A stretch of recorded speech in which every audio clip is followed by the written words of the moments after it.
We're back with the TwinSpires Jury. I'm Ashley Anderson here with James Scully, and Darin Zoccali is back from Hawaii. Hope you enjoyed it over far on the West Coast.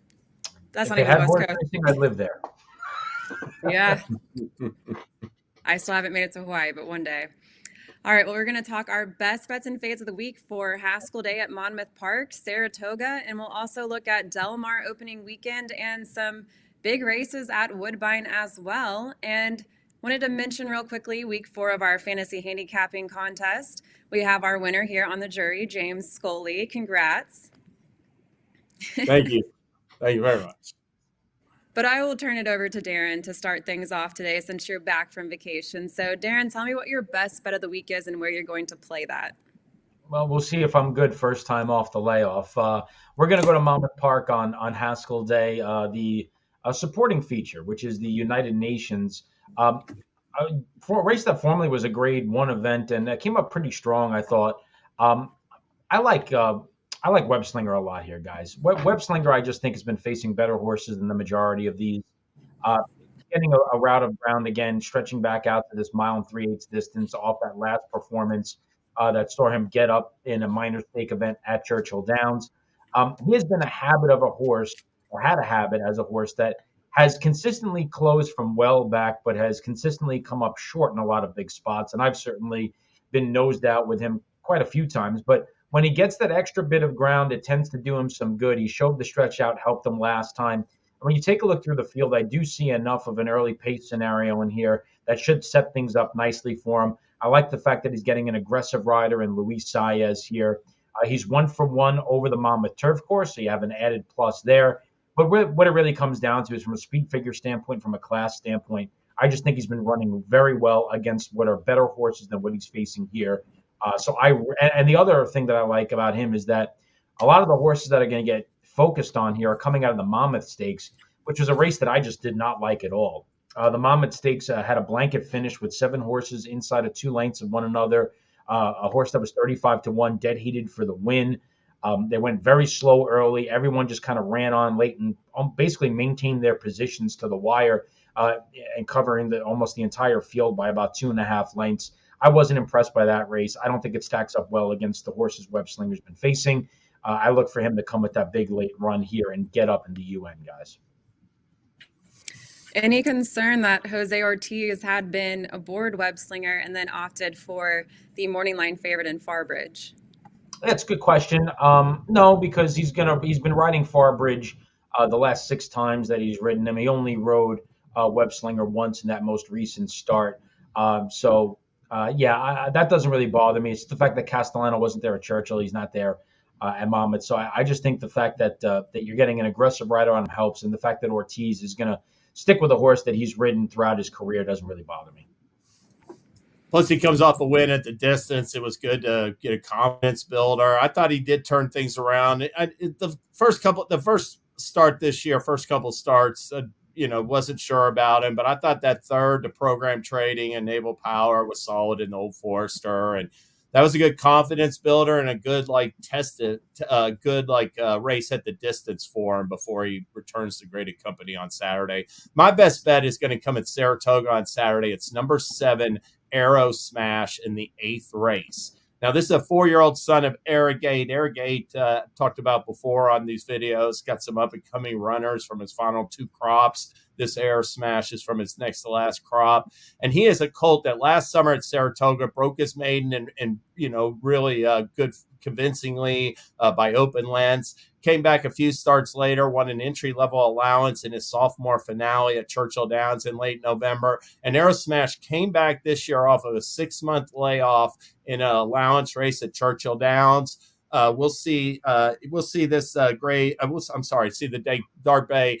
He's in it with a chance to win it in mid-stretch there. Champlin just proves too good for him. and comes running by late to record a nice win. I'll talk a little bit about Champlin later on in the video, but I thought this was a fine runner-up effort from Arrow Smash. Closed really well late to be second there. I look for him to only move forward off of that. He got the top last Brisnet speed rating. His Brisnet speed ratings improved last time, got a career best or equaled up his career best number. That's the top last number in the field, and his affinity for Saratoga only adds to the appeal, guys. And I think it's a good chance to play against a very vulnerable morning line favorite, but I'll let Darin talk about that in our next segment. And I'll take it over to race 10 at Saratoga, the Lake George Stakes.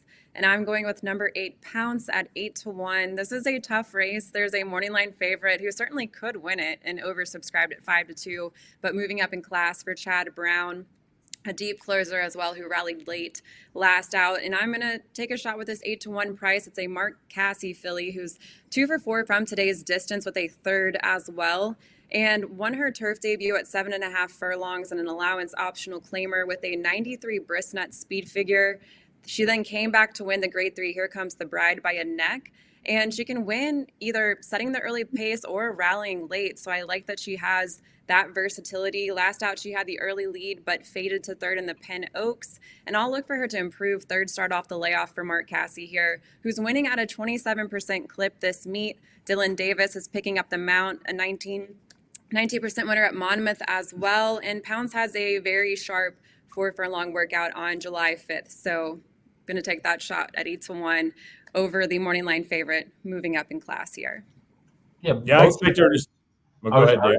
I was just going to say, both of you guys have the best bets in races that I both considered for my fade. Oversubscribed, I think, is a horse that you could take a stand against in a race that kind of fell apart coming out of the Wild Applause. And I thought Manama Gold was really interesting, going to the turf for the first time, second time with Pletcher's, akin to 3 turf winners. So I thought that was kind of an interesting move. But this is a race that I'll be focused on quite a bit on Saturday because I don't like the favorite. I think Pounce has a chance. And like you mentioned, Mark Cassie off to a much better start at this Saratoga meet than he has in previous years. Oh yeah, on fire, Mark Cassie. He had five maiden winners in North America last week, including a pair at Saratoga.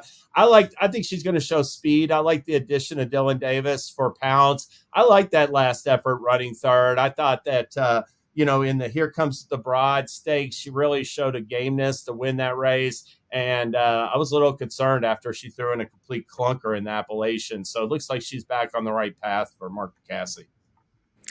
Well, we already talked about oversubscribe being vulnerable, but James, what other horse are you fading at a short price? I'm going to fade number 1, Factor Analysis, in the last race, race 12 at Saratoga on Saturday. I like playing against these types. Factor Analysis has been second or third in all 4 of his career starts.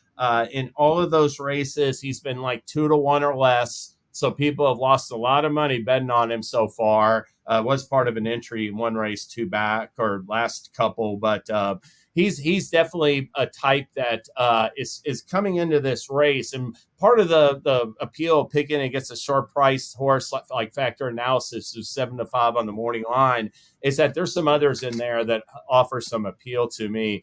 I'll mention number 3, Artempus, number 5, El Rosine, and number 10, Dela Cruz. I prefer all 3 of those runners over Factor Analysis. Factor Analysis has an entry mate that's on the AE list. It comes off a dull 7th.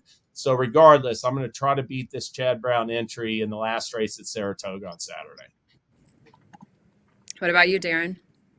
Yeah, also at Saratoga, a race that you had mentioned, Ashley, James, Federal Judge is my fade for Brad Cox, coming in off the long layoff. When last seen, was racing in the Woody Stevens Stakes as a 3-year-old when in the barn of Rudy Brissett, and you could see him kind of fading along the rail there after setting the pace. That's Arabian Lion, who goes on to win on that particular day.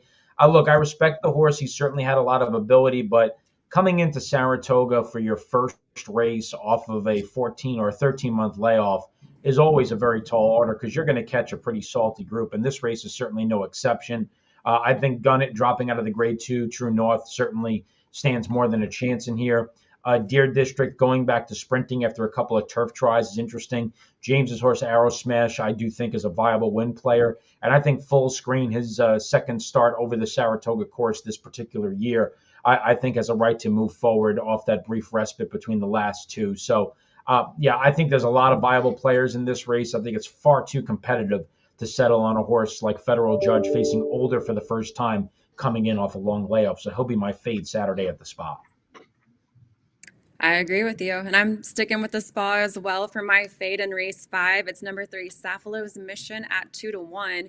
This is a 7 furlong claimer for non-winners of 2. And Sapphilo's Mission faces 9 rivals, a coupled entry in here as well. And the gelding is dropping down multiple class levels, but 1 for 20 lifetime, hasn't won in 14 starts. His last 3 starts, he's finished pretty far back in each of them. He did get beaten by a neck 4 back when he was third to 2 next out winners in a 1 mile state restricted allowance, but this horse clearly just has an aversion to winning lately. So I don't want to play a horse that's been 0 for 14 in his last 14 starts. Now, I would say it's kind of hard to pick a horse in this field I feel super confident in, but just looking at the win percentage too of Linda Rice at Saratoga so far this meet, about a 9% winner, and same with Jose Lescano, kind of off to a cold start as well. So for all those reasons, I'm playing against this class dropper. We have a couple others that are dropping in class 2, so I'm going to look to them as opposed to backing this 2-1 choice. Yeah, Linda Rice tied for training honors with 35 wins. She got up to a real slow start. I think won for her first 10. Heck, even on today's card, Thursday program, she's got a 3-5 entry and a 2-1 favorite, both losing early on the program. So I would definitely say she's off to a cold start, unexpectedly cold start to the early in the Saratoga meet. I'm sure she'll pick it up eventually, but I'm at least looking for her not to get the win here. But Darin, let's move over to the promos we have going on at TwinSpires this weekend. So what do you have? Yeah, so summer selected money back. We pick races basically throughout different race cards each and every week, Thursday, Friday, Saturday, Sunday, and put them into this offer. And this week is certainly going to be no exception. A lot of great racing on this day, races 2 and 6 on the Thursday at Saratoga. Friday, races 4 and 8 at Saratoga. Got a handful of races at Monmouth for Haskell Day, including the Haskell itself, and a couple of races at the Spa. So plenty of action this week lined up in the summer selected money back in order that you can take part. Your horse runs second or third in a race with 8 or more horses, and you'll get your money back. We also have a really cool offer coming up at Ellis Park. They have a leaderboard contest each and every Sunday, $2,500 on the line. All you have to do is make those wagers in line in the spirit of the promo, which is a $10 win wager on a variety of different races. You earn 100 points if your horse runs first, 50 points for second, 25 for third. And even if your horse doesn't win, you're going to earn some points, and you can climb that leaderboard to earn your share of $2,500. It pays out to 10th place, so you could turn those win bets into even more winnings with our Ellis Park leaderboard contest. And this weekend, the Breeders' Cup Challenge Profit Boost takes center stage. The 15% profit boost heads down to the Jersey Shore at Monmouth Park for Haskell Day. The Haskell, of course, is a win and you're in for the Breeders' Cup Classic. Now, it's not just the Haskell. The whole card, 15% profit boost if you're opted in Monmouth on Saturday. So that's a really exciting offer. Gives you added incentive to wager on what is the best card down in the Ocean Port Oval throughout the year. So be sure to take part in that. It covers Win Exacta, Trifecta, and Superfecta wagers. 15% boost on your eligible winnings in each of those wagers at Monmouth Park on Saturday. So no surprise, Ashley. Plenty of options to choose from. We'll be talking about the Haskell here shortly. But first, Darin, what are you watching for outside of Monmouth Park and Saratoga? Well, I flew over California on the way home, so I might as well mention it. It's opening a day at Del Mar on Saturday, July the 20th. And they've really come through with a really strong card that includes a couple of stakes races. The Ocean Side, which has kind of been the cornerstone of opening day for years. That is a really intriguing race. King of Gosford is going to be a horse in there that a lot of people look to. Going to be stretching out from 6.5 furlongs to a mile, going a mile for the first time. He's never been more than 7, including his races overseas, making his 4th start for Phil D'Amato. He's unbeaten in his first 3 tries at Santa Anita. We'll see how he handles the stretch out. He's going to be facing a talented field, including We're in Trouble, who's worth mentioning, for Mike McCarthy, who's unbeaten in his first 2 starts. So an interesting matchup there. And then the Grade 2 San Clement in race number 9, a mile on the turf for the 3-year-old fillies. This is a really interesting race where, again, you got horses that like Maduro, who is 8-5 in the morning line, who's unbeaten in 4 lifetime starts. Won last time out in a Grade 3 event at Santa Anita by a nose. Is facing a field that has certainly got some seasoning to it. It's got some talent to it as well. And there's a lot of different directions that you could go in if you don't like the favorite. On paper, certainly is a tremendous betting race on a tremendous card. So really looking forward to opening day at Del Mar this Saturday, guys. They switched it up this year. It's like I've got these memories of like forever watching. It used to be Wednesday. In recent years, it's been Thursday. Like watching that opening night card, I always do that. It always seems to be on a weeknight, but I'm going to do it on Saturday this year. What else is I'm going to mention at Ellis Park. Ellis Park has switched to a Saturday through Monday schedule this year. Field size is way up, and the feature on Sunday is the $125,000 Jeff Hall Memorial Stakes. It's a 6.5 furlong sprint. The favorite in here, morning line favorite, is number 1, Hear My Song, who ran second in the Grade 1 Churchill Downs on the Kentucky Derby Day undercard.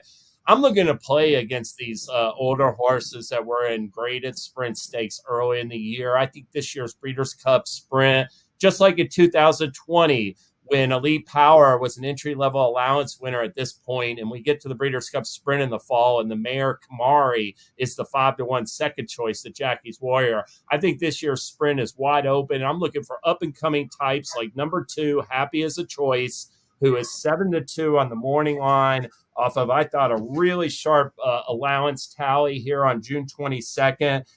Marked the 3rd win in 4 starts for the John Ortiz trained 4-year-old gelding. His numbers are rising. I think he's got a chance to make an impact in stakes. And then the horse that was going to be favored in that race, but he kicked the stall and had to scratch, was number 5, Champlin.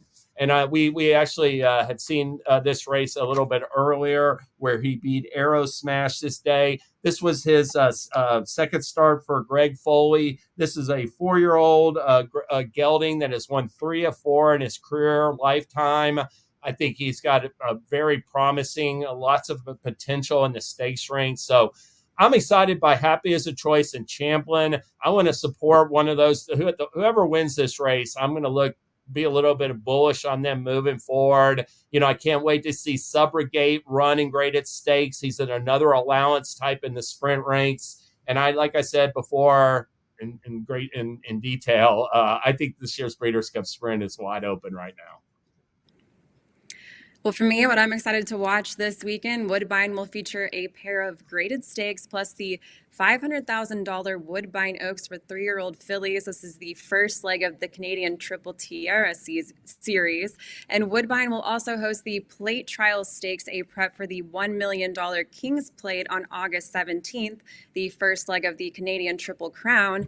And Mark Casse won the last 2 Plate Trial Stakes, most recently with Paramount Prince in 2023, who won the 2023 King's Plate as well, and is co-owned by Gary Barber, who's also the owner of My Boy Prince, a 2-5 morning line favorite in this year's Plate Trial for Mark Casse.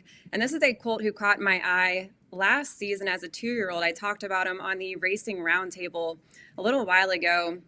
He's a Cairo Prince colt who earned a 6-length win in a 5-furlong maiden special weight on Woodbine's all-weather track, and then beat 10 rivals by 14 lengths in the 6.5-furlong Simcoe Stakes. He then faced Grade 1 company in his next start, his turf debut in the Summer Stakes, and finished second.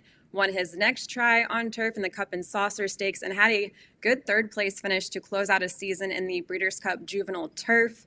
He, in his last 2, has been racing on all weather and has won by 11 1/4 lengths in a pair of non-graded stakes.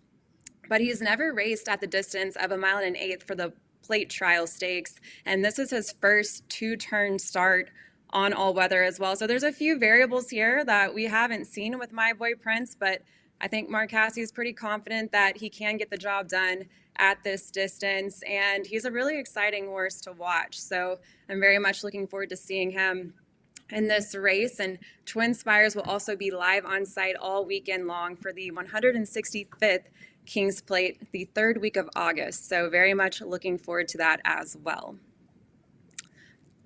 All right. Well, we also have the Haskell Stakes this weekend. So let's see. James, tell me who you're going to bet in that race.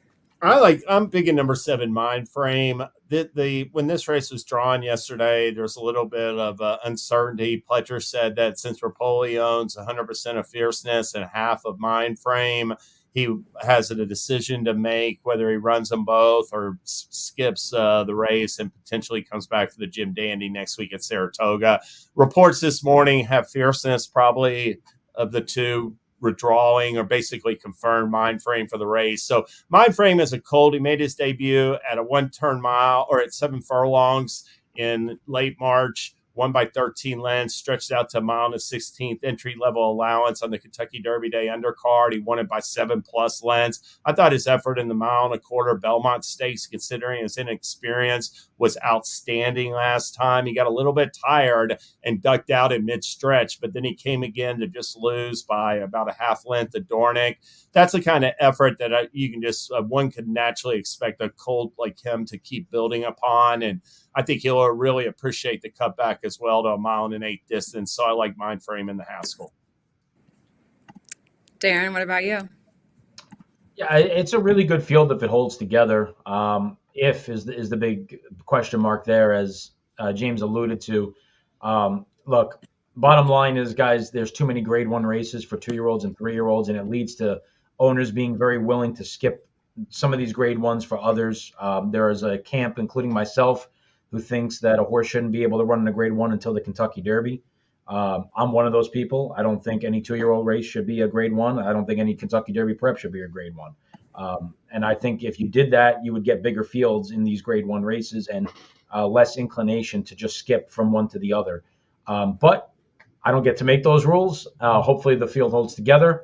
Whether it does or not, I'm going to take a shot with Timberlake here, guys. Look, Fierceness is 5-2 on the morning line. Timberlake is 3 times that price. They're both coming off of layoffs. They both have not had a good race for a while. It's been a while since Fierceness showed his best in the Florida Derby. It's been a while since Timberlake showed his best in the Rebel. Both of them are hit or miss types, but the value comes on one versus the other. Mind Frame is a horse that I greatly respect. He's coming back pretty quick for a horse like this off the Belmont in about 5 weeks' time. That was a grueling test for him. Cutting back to the 1 1/8 is probably going to help him here. But he is drawn to the outside. There is other speed in here, and I think he's going to probably get hammered at the windows in this particular spot. Dornock is going to show speed from the inside as well, and I think Timberlake might be able to work out a good stalking trip if he's not as aggressive and not as on the muscle as he was in the Arkansas Derby, where he attacked early and then looked in the eye by Muth, who's a very talented runner. I think Timberlake could be well situated here for a good run. I trust Cox in a spot like this with a horse that I think he put a circle around this race after he went to the sidelines. He's been working extremely well since coming back. I love the 4 consecutive 5 furlong workout moves. I don't think he could be any fitter, and the price is definitely going to be right. And you're getting Flavian Pratt, who, for my money right now, is the best jockey in the country. So Timberlake, for me, at 8-1 is my play. I don't blame you for trying with an 8-1 price. I mean, because you aren't getting good prices with Fierceness, Mind Frame, even Dornock if you want to go that angle. But looking at Timberlake, he has 2 races where he had triple-digit Brisnet speed figures, and that was his 3rd start back and 4th start back. Coming off this layoff, I could see him have a big number here, but I did settle on Mind Frame. Unless, of course, Fierceness were to run, I'd probably go that angle just because of his pattern, too, of win-loss, win-loss. He's coming off that big loss in the Derby, so I would expect him to rebound here. But Mind Frame just looks really good. Last 3 starts, a 105 Brisnet speed figure last out, beaten just a half a length. You could tell the immaturity and the stretch run in the Belmont, and I think will certainly improve here. So I'm going to go with, of course, Mind Frame and Irad Ortiz Jr. and Todd Pletcher, all a very good combination there. So that's where I landed, but obviously I'm not going to get any kind of price like you're going to get, Darin, on Timberlake. So I certainly think you're making a smarter choice there. Well, I mean, listen, it's not necessarily the smarter choice. You have the horse that's more likely to win the race. Yeah. I'm just taking the approach of if Fierceness is 5-2, he carries a similar profile to Timberlake, who's 8-1. It's not that I think he's the most likely winner. I just think on paper you have two horses that are starting in the gate next to each other, presumably, that have very similar profiles, and one is 3 times the price of the other. That's literally what it just comes down to. I think Mindframe is the most likely winner, and I expect them to be bet accordingly. How about Darin dropping that grade one take on us like towards the end of the show? Hey, I'm not a big like prep for a prep grade one race, so I get the Derby preps, but the 2-year-old, it's a division in and to itself. I mean, to say that those races are that, I mean, it's separate from the 3-year-old season, so I'm not going with that. But and I was a little bummed, Ashley, to hear you say you might pivot to Fierceness. I'm trying to play against Fierceness. I'm really bummed he's not going to run potentially. Yeah. Darin, are you going to go to the Haskell? Is that an easy trip for you from? I was actually at several Haskells. I was at Holy Bulls Haskell. I was at the Haskell where Peace Rules beat Funny Side. I was at Men. I mean, I've probably been to a dozen of them. And I was at American Pharaohs Haskell, which was really really cool. But Haskell Day at Monmouth Park is crazy, and I would much rather just kind of go there on a regular day with my family and not have to battle with the crowds. But listen, if you want a great day of racing, it's exciting. If I hadn't been there a dozen times already, I would go. But I will be watching right here all the great racing across the country on my screens. Totally understandable. All right. Well, that's all. And betting on TwinSpires. Can't do that in New Yeah. Jersey yet. That's all the time we have today for our 52nd episode of The Jury. It's been a year of the TwinSpires Jury, so happy anniversary as well. Head to TwinSpires.com or the app for all those promos that we have going on this weekend, and we'll see you next week for our 53rd episode.